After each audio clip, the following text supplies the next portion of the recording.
예, 중국 정부가 자국 빅테크 기업 때리기에 나선다라는 기사들 최근 들어서 더 많이 보셨을 것 같습니다. 지금 중국 시장 어떻게 돌아가고 있고 과연 이것이 또 시장에 어떤 영향을 미치게 될지 이분과 함께 이야기 나눠보도록 하겠습니다. 전병서 경희대 차이나 MBA 개권 교수와 함께합니다. 어서 오십시오. 안녕하십니까? 네, 오랜만에 뵙습니다. 네. 뉴스들을 보면, 그러니까 중국 기업이 이제 자국 기업들, 중국 당국이 자국 기업이 이제 해외 상장하려면 허가를 받아야 된다. 사실상 이제 허가제로 바뀐다라는 건데, 좀 이 상황을 좀 어떻게 해석하고 계신지 지금 상황 설명해 주시죠. 허가라기보다는요, 뭐 지금도 그 허가를 실질적으로 하고 있었고, 이번에 이제 디디 추싱 사태를 통해서 플랫폼 기업, 이 기업들에 대해서 특별히 이제 그 조항을 하나 만든 게 100만 명 이상의 가입자를 가진 플랫폼 기업은 해외 상장할 때 반드시 허가를 받아라. 네. 이제 그게 추가적으로 들어간 겁니다. 그래서 뭐 이 다른 일반 기업들의 경우들은 그 구체적인 이 명시된 조항은 없어요. 근데 플랫폼 기업은 이번에 그 확실하게 조항이 들어간 겁니다. 그러면 지금 이거는 어떤 중국 당국의 관리가 더 심해졌다고 봐야 되는 건지 아니면 뭐 얘기해 주신 것처럼 그냥 이전부터 있어 왔던 거라고 봐야 되는 건지 아닙니다. 그 의미도 좀 얘기를 해 주시겠어요? 그 지금 플랫폼 기업만 이제 엄격하게 들어가는 거고 기존에 있던 뭐 이제 제조업이나 이런 것들은 거기에 아무 변화가 없는 거죠. 예. 그리고 이제 이게 뭐 금융당국이 왜 이렇게 한 거냐, 또 이제 이번 조치는 금융당국하고 그 인터넷 당국이 합작을 한 건데요. 이번 디디 사태 같은 경우는 뭐 여러 가지 해석을 할 수 있지만 금융당국과 인터넷 당국이 서로 손발을 안 맞췄다. 그래서 이제 뭐 거의 알리바바의 재판인 그런 형국이 나타나고 있죠. 예.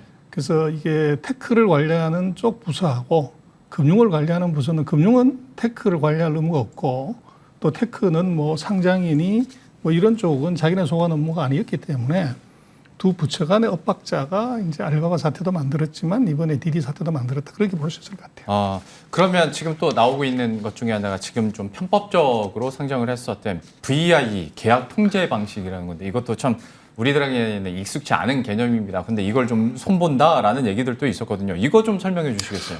그래서 이제 뭐 우리가 기업을 지배한다고 그러면 그 주식을 소유해서 지배하는 거죠. 근데 이제 VI는 이게 질권을 설정해서 담보권을 가지고서 이제 실질적인 소유권을 행사한 겁니다.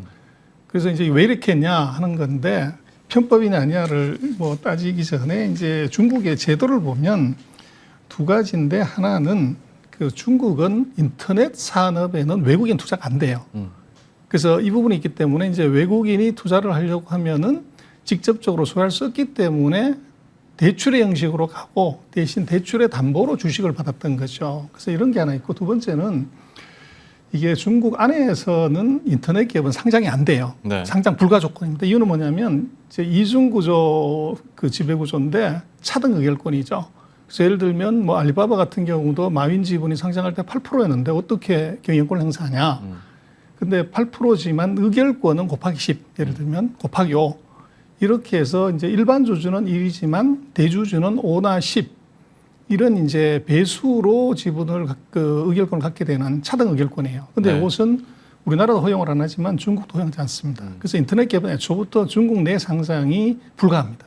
그러다 보니까 이제 해외로 나가려고 했더니 이제 그런 문제, 그 자금을 조달한다고 했을 때 중국 법을 피할 수 있는 방법이 바로 소유권을 갖지 않고 대출을 해줘서 그 대출의 담보로 이제 이 주식을 가지면서 권리를 행사했던 거죠.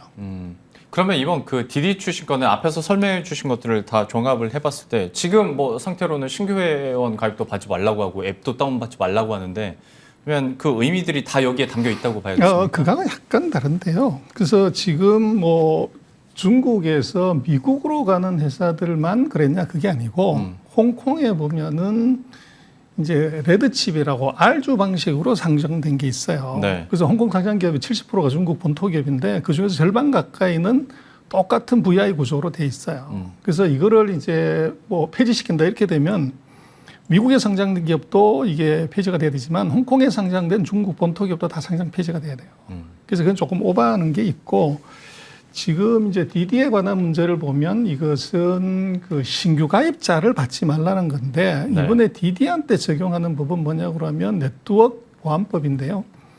네트워크가 과연 안전하냐 안 하냐를 이거를 검사를 받아야 되는데 지금 네트워크가 안전한지 모르기 때문에 새로이 가입되는 이제 가입자만 못 받게 하는 거죠. 그래서 네. 기존에 4억 9천만 명의 가입자는 그거 가지고서 택시 타고 뭐 하는 거 아무 이제 제한이 아직은 없습니다. 그래서 이제 그거는 영업에 엄청난 타격을 받는 거 아니냐. 앱에서 삭제하면 뭐 그러지만 그건 아니고 지금 중국의 뭐 인구가 14억인데 이 우버 앱 다운받은 사람이 한 5억 명 정도 돼요. 네.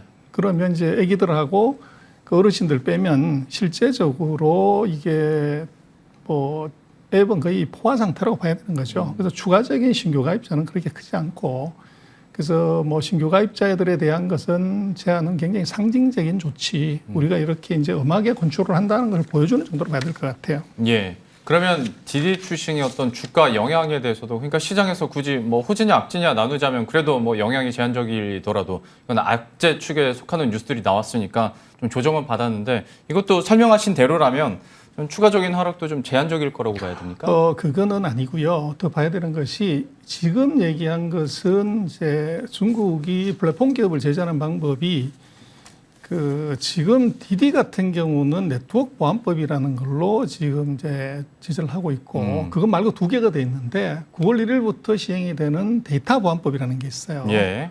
그리고 지금 알리바바나 탄젠트, 메이투안이 지금 이제 제재를 받았던 반독점법이 있어요.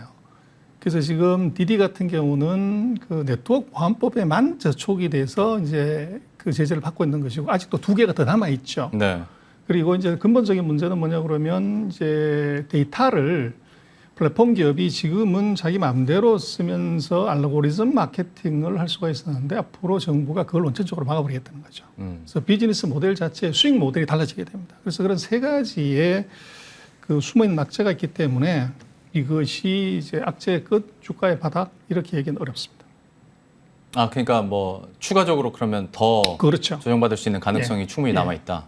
알겠습니다. 디디 출시에 대해서도 어떤 주가적인 부분 한번 얘기를 해봤고 이 전으로 잠깐 돌아가자면 알리바바나 텐센트는 그러면 상장을 어떻게 했을까? 여기에 대해서도 좀 스토리 얘기를 해주시겠어요? 이것은 이제 미중이 무역 전쟁 하기 전 이제 이때 들어왔기 때문에 그때는 뭐 둘 사이가 좋았던 거죠. 그래서 이것은 이제 아까 말씀드린 것처럼 탄센트는 홍콩에 알리바바는 미국에 상장할 수 있었던 것은 이것은 중국 내에 상장이 어렵기 때문에 어렵고 또 이제 뭐 이 회사들이 상장했을 시점에는 이익이 그렇게 엄청나게 나거나 그런 상황은 아니었어요. 그런데 예. 지금 이제 중국 같은 경우는 이 상장하고 나서 몇 년 지나고 봤더니 이게 처음에는 상장하면서 이제 돈을 투자해준 좋은 고마운 나라라고 생각을 했다가 이거 시가총액이 뭐 전 세계 탑7, 탑6 안에 들어가니까 이제는 이제 중국 당국의 생각이 갈 때가 올 때가 다른 거죠. 그래서 이것이 제주는 중국이 부리고 그 이득은 미국이나 홍콩이 챙겨갔다. 이제 이렇게 똑같은 사안을 놓고 관점을 바꿔놓고 보는 거죠. 그래서 이제 그것은 알리바바나 탄센트는 미중의 전쟁 전 얘기했다. 네. 그리고 그때는 이제 VI 구조가 아주 자연스러운 그래서 중국 내에서 자금 조달할 수 없는 그 테크 기업들 거기에 자금 조달의 창구로서 오히려 장려했던 이제 그런 느낌이 굉장히 강했죠.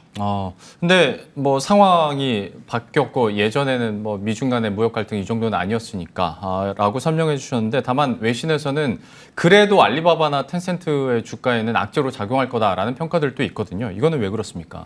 그래서 아까 말씀드렸던 추가적인 지금 이제 데이터 보안법이라든지 이런 것들이 지금 알리바바 탄센트는 아직 적용이 안 된 거예요. 네. 그리고 지금 디디는 반독점법이 아직 적용이 안 된 거고요. 그래서 둘 이제 알리바바 탄센트하고 디디하고는 서로가 적용된 법이 달랐습니다. 그래서 두 개 다가 알리바바에 적용됐던 이제 제한 조치도 디디에도 들어갈 수 있고 네. 디디는 알리바바 탄센트가 제재받았던 걸 아직 안 받았다는 거죠. 예. 그래서 이제 그 데이터 보안법이나 네트워크 보안법에 이제 저촉을 알리바바나 탄센트는 추가적으로 받을 가능성이 있어요. 그래서 그걸 우려하는 거죠. 그런데 이렇게 좀 규제 관련 소식들이 늘어나다 보면 결과적으로 중국 기업들의 어떤 글로벌 경쟁력이 좀 제한받는 거 아닌가라는 걱정들도 좀 하실 수 있거든요. 예. 여기에 대해서는 좀 어떻게 봐야겠습니까? 그건 이제 조금 봐야 되는데 중국 기업은요, 이제 거의 뭐 90%, 98%가 중국 내 영업이에요. 그리고 중요한 것은 이 기업들의 경쟁력이 떨어지게 되면 누가 그 시장을 먹어가냐고 그러는데 중국은 인터넷 산업 자체가 개방이 되어 있지 않습니다. 그래서 자기네 안에서 리그라는 거죠. 정부가 어떻게 규제를 하든 그 시장은 중국 안의 기업들이 3개 가져간 놈이 4개를 가져가든지 4개 가져간 놈이 3개를 가져가는 이 구조이기 때문에 그 안에서의 점유율 변화가 있을 뿐이지 전체적인 이제 국외 유출이나 이런 게 없다는 거죠. 그래서 중국 정부가 세게 규제를 이제 들어갈 수 있는 거죠. 예. 시장이 개방돼 있지 않다. 이걸 잘 봐야 된다. 그러니까 어떤 규제가 계속 추가되는 이슈와 또 중국 시장만의 특성을 좀 함께 생각을 해야 그 주가에 대한 영향력이나 그 글로벌 경쟁력이 뭐 떨어지느냐 마느냐 이것도 좀 판단이 가능할 것 같은데요.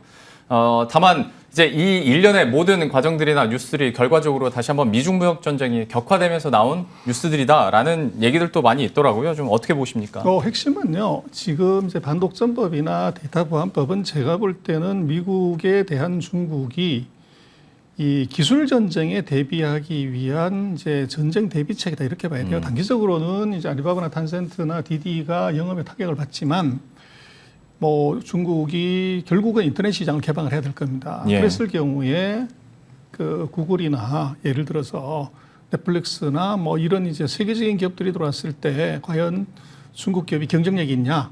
이제 그게 문제가 되죠. 그래서 제가 볼 때는 반독점법이나 데이터 관련되는 법들은 이 지금은 제재를 하더라도 중국 안에서 그 파이가 나눠 가지는 게 문제가 없지만 시장을 개방했을 때에 이 유출의 문제를 그걸 선제적으로 지금 막아버리는 거죠. 그래서 예를 들어서 이 아마존이 들어와서 전자상거래 시장에서 10%, 20%, 30%, 50%를 먹어가려고 하면 그 반독점법의 조항을 보면 3개 기업이 합쳐서 점유율이 75%가 되면 반독점이 걸릴 수 있어요. 그래서 알리바바가 50% 갖고 있고 징동이 20% 갖고 있는데 세계적인 경쟁력을 가진 아마존이 들어와서 5%만 딱 먹더라도 바로 반독점법에 걸어서 발목을 잡아버릴 수 있는 거죠. 예. 그래서 이제 지금은 알리바바 탄센트가 타겟인 것처럼 보이지만 제가 볼 땐 길게 보면 중국은 세계적인 이제 플랫폼 기업들이 중국에 진출했을 때 그 기업들의 발목을 쉽게 잡을 수 있는 하나의 이제 수단으로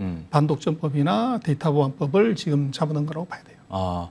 그러니까 이제 중국 당국은 자국 내 빅테크 기업들 관리에 이제 들어간 거고 결국 이제 뭐 얘기가 또 돌고 돌 수는 있겠습니다만 그 미중 무역 전쟁과 관련해서도 이제 대비를 한다라는 건데 바이든에서도 중국 기업에 대해서 그리고 중국 경제에 대해서 계속 규제를 한다고 하는데 요즘에 이제 많은 분들이 좀 혼란이 오는 게 지표들을 봤을 때 수요는 계속 늘어나는데 미국의 산업 생산은 좀 정체가 돼 있다 보니까 오히려 이제 중국이 미국 수출은 또 늘어요.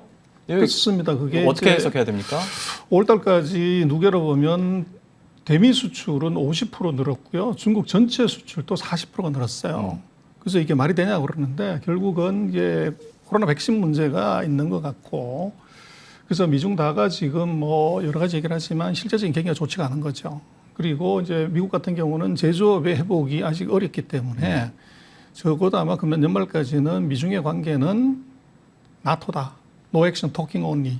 말은 이제 세게 하지만 실제적으로 서로가 액션을 할 수 없는 그런 상태로 갈 수밖에 없을 거고 그러나 진짜로 미중의 뭐 규제나 전쟁은 코로나19가 어느 정도 안정이 되고 경제가 정상적으로 회복되는 2022년부터 진짜 싸움할 것이고 금년 같은 경우는 서로가 말싸움만 이제 세게 할 가능성이 있어 보여요. 예. 그리고 이제 내부 단속, 이 자기네 기업들에 대한 이제 사전 준비. 그래서 주식을 투자하는 쪽에서 놓고 보면은 제재로 보이지만 미국이나 중국의 입장에서 놓고 보면 외국의 빅가이들이 들어왔을 때 이것을 제도적으로 제압할 수 있는 이제 사전적인 준비를 하고 있다. 그렇게 볼 수 있을 것 같아요. 전초전 느낌의 지금 이슈들을 많이 여러분들이 접하고 계실 텐데 2022년에 실제로 액션과 함께 좀 미중 무역 전쟁이 격화될 것이다라는 전망까지도 들어봤으니까요. 좀 미리미리 대비하면서 이 이슈들도 계속 관심 있게 쫓아가 봐야 될 것 같습니다. 오늘 전병서 경희대 차이나인베이 객원 교수와 함께했습니다. 오늘 말씀 고맙습니다. 네, 고맙습니다.